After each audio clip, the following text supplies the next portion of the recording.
Now, you had mentioned how you were kept out of a lot of trouble by being involved in the church and different things like that. But what about times when you were away from that situation?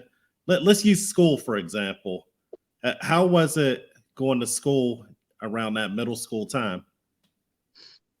I was actually a bad kid. Like, it's so opposite of how I act now.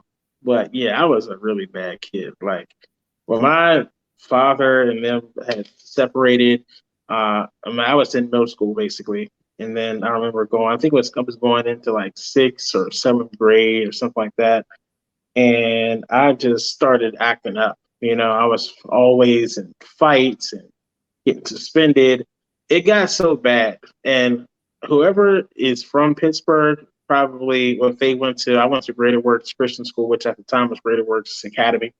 And yeah, so during that time, it got so bad where I would just go to school and just to talk about people. Like, I was just a complete, just not a good guy. So I was like the verbal bully, but I also did fight. Even though I didn't like bully people with fighting, but I was always talking bad about people. And my class was just, that was the crowd. Like, we were always just saying who could say the most disrespectful statement to whoever it was. And that was a joke. Like, it was just the thing. Like, every day for like years, this went on until I think it was so. Well, actually, it caused me to flunk out of school. I mean, I flunked out, but repeated grade in seventh grade because of this. Because I was just going to school, just talking crazy, not really paying attention. I was just in there to be a class clown. That was literally my goal. Like, I didn't care about anything else because I was so, dealing with that emotional situation. And I used to get bullied as a kid. So I went to Shenandoah and I used to get like bullied there. I was at school in Penn Hills. And then so after I was, getting bullied there, when I went to fifth grade, I was like, I am not letting anybody bully me in this school. So, I had to go to a Christian school to try to be a bully. But yeah, so that's what happened. I was just at it with a lot of people. And and a lot of people were at it with me. I wasn't, just a predator. There was a victim of some crazy stuff then too.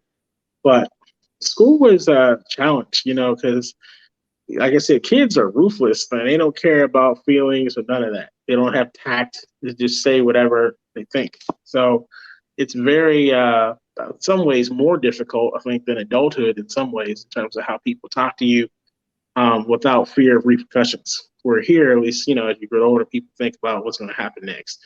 You're younger, they just say whatever. So, yeah, it was a challenge, but it was kind of crazy because as I, got out of that, when it eventually went to high school, I started doing much better in school. But it took me some time. Because from seventh to ninth grade, I was just acting up, really, just acting up the whole time. So that was my life.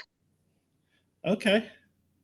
Well, what was different between that time in middle school and high school? Yeah. I mean, honestly, it's just maturity. Really, it's just getting older. I can't really say any specific event that took place. Well, I think in ninth grade, I realized that like I wanted to go to college and I couldn't just keep playing around in school. I wanted to go to college. And I felt like I had my fun like the last few years. Like, all right, now I can finally focus. I got that out of my system. So, from like I would say ninth grade till 12th grade, I started doing a lot better in school and, really made that a priority. So that was the whole, focus for me. But it was really just, I got in so much trouble all the time. And, that was kind of the thing. And what I was going to say, even when I was in seventh grade, part of why I got in trouble so much is, like I said, our class would get together and talk about each other. And it was so bad that the principal, was named, oh my gosh, I think it's Mr. Aiken. That was his name at the time. And he made us literally go to what class was it? No, he brought everyone inside of his office. Okay. And we came into the office and he told us, look, if you guys stop talking about each other in class, we're going to give you pizza every 2 weeks.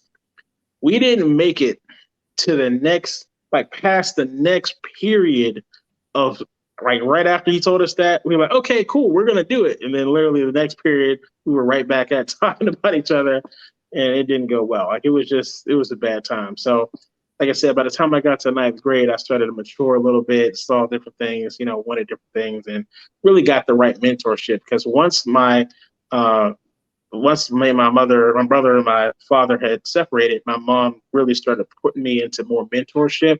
And I would say if there's anything that changed, that was it.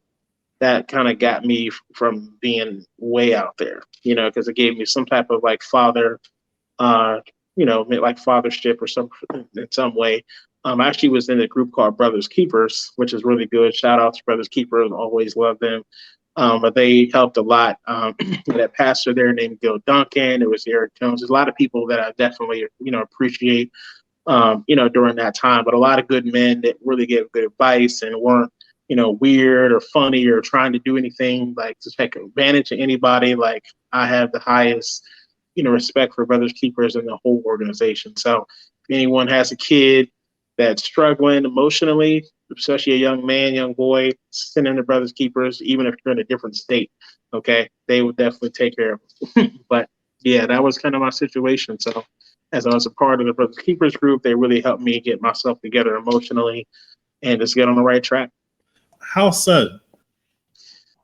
Specifically, their mentorship was like very personal. So, I would meet with the different mentors like all the time. But I would go visit them, go to their house, meet their family. Like it was really involved, which is so interesting now because now it sounds so crazy. Like you went to this person's house, like that never would happen today's age. Everyone's so worried about, someone doing something weird with their kid. But at the time, I never had any of those problems, like ever with anybody. So, it was just luck, I will say maybe, but this particular, like I said, Brothers Keepers really didn't have nothing weird like that going on, and never has, as far as I've, heard. So that's really what, helped. Like I would meet with them. They would have meetings as well to talk about, your career path, schooling, being a better man.